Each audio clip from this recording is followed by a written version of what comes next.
আসসালামু আলাইকুম প্রিয় দর্শক, যতই দিন যাচ্ছে নির্বাচন নিয়ে বিএনপি ছাড়া অন্য অন্য রাজনৈতিক দলগুলো ধীরে ধীরে যেন তাদের মূল বক্তব্য প্রকাশ করতে শুরু করেছে।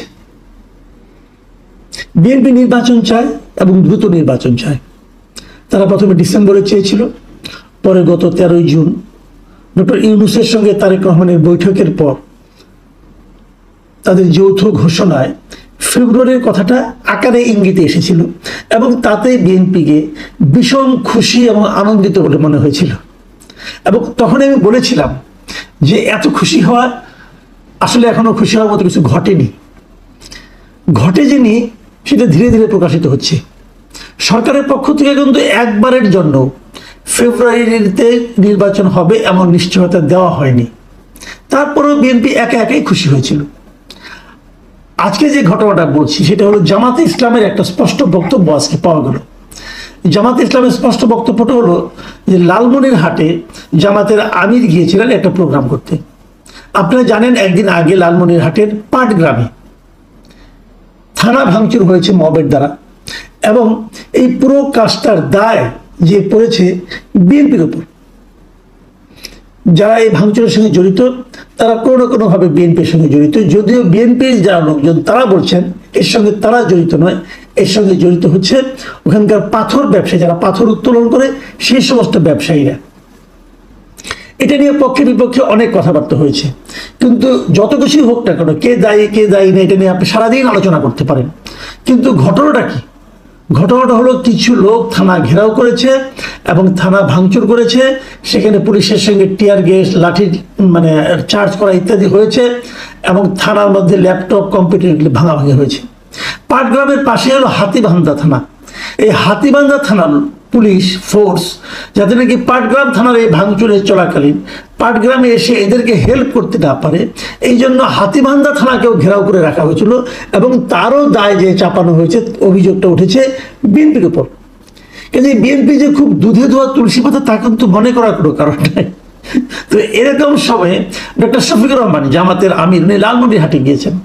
উনি যখন লালমনিরহাটে সাংবাদিকদের মুখোমুখি হন তখন সাংবাদিকরা ওনাকে জিজ্ঞাসা করেছেন যে নির্বাচনের ব্যাপারে উনি কি ভাবছেন। সেই সৈয়দপুর বিমানবন্দর থেকে বের হওয়ার সময় উনি যে কথাগুলি বলেন, উনি কিন্তু প্রথমেই পাটগ্রামের উদাহরণটা টেনে নিয়ে আসেন এবং উনি বলেন যে পাটগ্রামে কি হচ্ছে আপনারা দেখেছেন, এখানে যে মব অবস্থা বিরাজ করছে, এই পরিস্থিতিতে কিসের নির্বাচন? এই পরিস্থিতিতে, এমন পরিস্থিতিতে সুষ্ঠু নির্বাচন হওয়া সম্ভব নয়। তাহলে শফিকুর রহমান সাহেবের ভাষায় অথবা তার মূল যে বক্তব্য সেটা হলো নির্বাচন হতে হলে দেশে একটা সুশৃঙ্খল পরিস্থিতি থাকতে হবে, আইন শৃঙ্খলা পরিস্থিতি ভালো থাকতে হবে, মব থাকা চলবে না, এরকম আরো অনেক কথা। এখন মবটা চালাচ্ছে কারা? ঠিক আছে, আমি পাটগ্রামের কথা ধরে নিলাম, হাতিবান্ধার কথা ধরে নিলাম, এর পেছনে বিএনপির লোকজন দায়ী। পটিয়ার জন্য কে দায়ী? পটিয়াও তো মব হয়েছে, সেখানে মবের জন্য কে দায়ী? এবং পটিয়া এবং পাটগ্রাম পার্থক্য কিন্তু আছে। পার্থক্য হলো এখানে পাটগ্রামে এই মবের কারণে পুলিশরা এখন বিএনপির লোকজনকে দৌড়াচ্ছে, অনেকের বিরুদ্ধে মামলা হয়েছে, কয়েকজনকে গ্রেপ্তার করা হয়েছে, এগুলো হয়েছে। কিন্তু পটিয়াতে বরং ওখানকার যিনি ওসি ছিলেন তাকেই ক্লোজ করে নিয়ে যাওয়া হয়েছে, যেন দায়টা পুলিশের। কারণ ওখানে আর এখানে পার্থক্য হলো এইটাই যে পাটগ্রামে মবের জন্য দায়ী করা হচ্ছে বিএনপিকে, আর পটিয়াতে মবের জন্য দায়ী করা হচ্ছে বৈষম্যবিরোধী ছাত্র আন্দোলন অথবা এনসিপির অঙ্গ সংগঠন, যে ছাত্র সংগঠন আছে তাদেরকে। তো সরকারের অবস্থা নিশ্চয়ই বুঝতে পারছেন। ইন্টারেস্টিং হলো এর কোথাও কিন্তু জামাত অথবা ছাত্র শিবিরের কোনো ধরনের সম্পৃক্ততা পাওয়া যাচ্ছে না। এবং জামাতের আমির কিন্তু এই কথাটাই বলেছেন। উনি আরেকটা কথা বলেছেন, সেটা হলো যে দেশে দীর্ঘদিন ধরে মব কালচার চলছে, তবে এসব সহিংসতায় জামায়াতের কোনো কর্মী বা সমর্থক জড়িত নেই। তো এই যে কথাটা, এই কথাটা কিন্তু একদম ভিত্তিহীন নয়। ঘটনা আসলেই সত্য। তারা তাদের নেতাকর্মীদেরকে এতটাই নিয়ন্ত্রণ করতে পারেন যে তারা এই ধরনের কোনো সহিংসতায় জড়িত আছেন বলে এখন পর্যন্ত সেভাবে আমরা দেখিনি। বিএনপি পারে না কেন?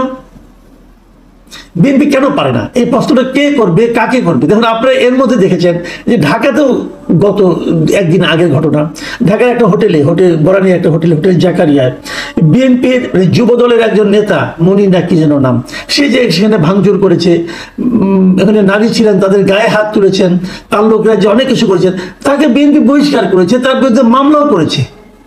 বিএনপি মামলা করেছে, কিন্তু বিএনপি থেকে বহিষ্কার করেছে সঙ্গে সঙ্গে। তো লোকটাকে ধরা হচ্ছে না। কিন্তু কেন ধরা হচ্ছে না? লুকিয়ে আছে। কোথায় লুকিয়ে আছে? মানে সব মিলিয়ে যে ঘটনাগুলো ঘটছে সেগুলো হলো যে মব হচ্ছে, যদি সেই মবটা এনসিপি বা তার দলের কেউ করছে তাহলে সেই মবের জন্য তাদেরকে দায়ী না করে বিরোধী পক্ষকে দায়ী করা হচ্ছে। আর যদি সেই মবের সঙ্গে যদি বিএনপি কেউ নাম থাকছে তাহলে সেটাকে ফলো করে প্রচার করা হচ্ছে। জামাতের কেউ থাকছে না, জামাত এগুলো দেখিয়ে বলছে আমরা কিছু করছি না। এই হলো টোটাল রিয়েলিটি। এখন বিএনপি যদি বুঝে যে তাদের নেতাকর্মীদের এভাবে দায়ী করা হয়, তাহলে তারা নিজেরা কেন সতর্ক থাকে না? আমি এর মধ্যে একবার একটা জরিপ করেছিলাম যে দেশের বেশিরভাগ মানুষ, এই যে সারা দেশে যে নানা ধরনের প্রত্যন্ত অঞ্চলে চাঁদাবাজি হচ্ছে, দখলদারি হচ্ছে, এগুলির পেছনে মূলত কারা দায়ী? সব জায়গায় কিন্তু বলা হয়েছে যে বিএনপি দায়ী। তার মানে বিএনপি এমন একটা পলিটিক্যাল পার্টি যারা ক্ষমতায় যেতে চায়, কিন্তু তাদের নিজেদের নেতাকর্মীর উপর কোনো নিয়ন্ত্রণ নাই। তো নিয়ন্ত্রণ না থাকার কারণে তারা সব জায়গায় নিজেদের রাজত্ব চালাচ্ছে। এখনো তারা ক্ষমতায় যায় নাই, এখনই ওদের এই অবস্থা। ক্ষমতায় গেলে কি হবে? এটা নিয়েও কিন্তু নানা ধরনের আলোচনা আছে। কিন্তু এত কিছুর মধ্যেও যেটা সবচেয়ে বড় কথা, সেটা হচ্ছে যে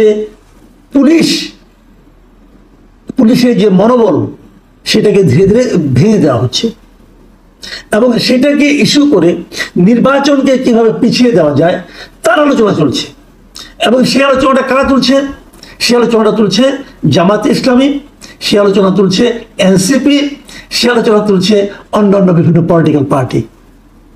মানে বিএনপির নির্বাচন তাড়াতাড়ি হওয়ার যে দাবি, সেই দাবির বিপক্ষে যেন সবাই উঠে পড়ে লেগেছে। কারণ আপনি অপেক্ষা করেন, দেখবেন দুদিন পরে সরকারই বলবে যে নির্বাচনের কোনো পরিবেশ নেই। তো নির্বাচনের পরিবেশ কিভাবে তৈরি হবে? পুলিশকে আপনাকে সক্রিয় করতে হবে। তো পুলিশকে তো আপনি সক্রিয় করেন না। যখনই কোনো মব তৈরি হয়, আপনি ওখানকার পুলিশ কর্মকর্তাকে ক্লোজ করে নিয়ে আসেন। তো ক্লোজ করে নিয়ে আসলে এরপরে যাকে ওখানে পাঠাবেন, সে কি আর এই মবের ব্যাপারে হবে, কেয়ারফুল হবে? সে কি মবকে থামানোর জন্য অগ্রসর হবে? কে ক্লোজ হতে চায়? কে চায় যে তার চাকরি জীবনে এরকম একটা স্পট পড়ুক যে তাকে ক্লোজ করা হয়েছে? সব মিলিয়ে যে সিচুয়েশনটা, সেটা হলো যে নির্বাচন যত বিলম্বিত করা যায়, বিভিন্ন ছুতা নাতায় তার এক ধরনের পায়তারা চলছে বিভিন্ন কর্নার থেকে। রাজনৈতিক দলগুলো, বিএনপি বাদে অন্যান্য যে দলগুলো আছে, জামাত অথবা এনসিপি অথবা ইসলাম নামধারী দলগুলো আছে, তারা যেমন নির্বাচনকে পেছাতে চায়, তেমনি সরকারও পেছাতে চায়। সরকার মুখে উচ্চারণ করছে না, এরা করছে। দেখুন, নির্বাচনের ব্যাপারে কি কথাটা বলেছেন জামাতের আমির? তিনি বলেছেন আগে নির্বাচনের পরিবেশ তৈরি করতে হবে। সেজন্যই আমরা সংস্কারের কথা বলেছি। মৌলিক সংস্কার ছাড়া ভালো নির্বাচন সম্ভব নয়। মানে আগে পরিবেশ তৈরি করতে হবে, এবং এই জন্য ওরা সংস্কারের কথা বলেছেন। এই পর্যন্ত ঠিক আছে। তারপরে কি বলেছেন? মৌলিক সংস্কার ছাড়া ভালো নির্বাচন সম্ভব নয়। এখন এই মৌলিক সংস্কার কাকে বলে? মানে কি পর্যন্ত সংস্কার হলে সেটাকে মৌলিক সংস্কার বলা যাবে? এর কিন্তু কোনো ব্যাখ্যা নাই। যতটুকু সংস্কার হলো, উনি বলেন না সংস্কার হয়েছে, এটা ভাষা সংস্কার হয়েছে, এটা কিন্তু মৌলিক সংস্কার হয় নাই। অতএব নির্বাচন পিছিয়ে দাও, যতদিন না হয় ততদিন আমরা অপেক্ষা করব। কেন? এখানে জনগণ কোথায়? জনগণ কি চায়? জনগণ কি তাহলে ভোট দিতে চায় না? আপনি বলবেন জনগণ ভোট দিলেই সব সমস্যার সমাধান হবে? না, হবে না। ভোট দিলেই সব সমস্যার সমাধান হবে না। কিন্তু আপনারা যেটা চাচ্ছেন তার জন্য যদি আরো 10 বছর সময় লাগে, 5 বছর সময় লাগে, 3 বছর সময় লাগে, আপনারা তো মৌলিক সংস্কারের কোনো রূপরেখা তৈরি করতে পারছেন না। এটা অনেক আপনাদের দাবি যে মৌলিক সংস্কার। মৌলিক সংস্কারের চেহারাটা কি আসলে তাকে আপনারা ক্লিয়ার করতে পেরেছেন? তা তো ক্লিয়ার করতে পারেননি। তো সে যে জিনিসটা আপনারা নিজেরাই জানেন না কি করতে হবে, সেটা করে তারপরে নির্বাচনের পরিবেশ তৈরি হবে। কিভাবে হবে? নির্বাচনের পরিবেশ তৈরি করার প্রথম এবং প্রধান কাজ হচ্ছে পুলিশকে শক্তিশালী করা। সেটা তো আপনারা করছেন না এবং করতে চাচ্ছেন না। বরং পুলিশকে আপনি দিনকে দিন আরো মানে আপনি দুর্বল করে তুলছেন, পুলিশের মনোবলকে আপনারা আরো ভেঙে দিচ্ছেন। শুনেন, যেদিন আপনারা এই বিগত জুলাই আন্দোলনের সময় পুলিশ যে নিহত হয়েছে তাদের নিহত হওয়ার ঘটনার কোনো বিচার করা যাবে না বলে ইন্ডেমনিটি পাস করেছেন, সেই দিন থেকে পুলিশের মনোবল শেষ হয়ে গেছে। কাজেই এই পুলিশকে আপনারা নির্বাচনের জন্য উপযোগী করে তুলবেন, তারপরে নির্বাচন করবেন, তাহলে সেই নির্বাচন আর আমরা দেখে দিতে পারবো না।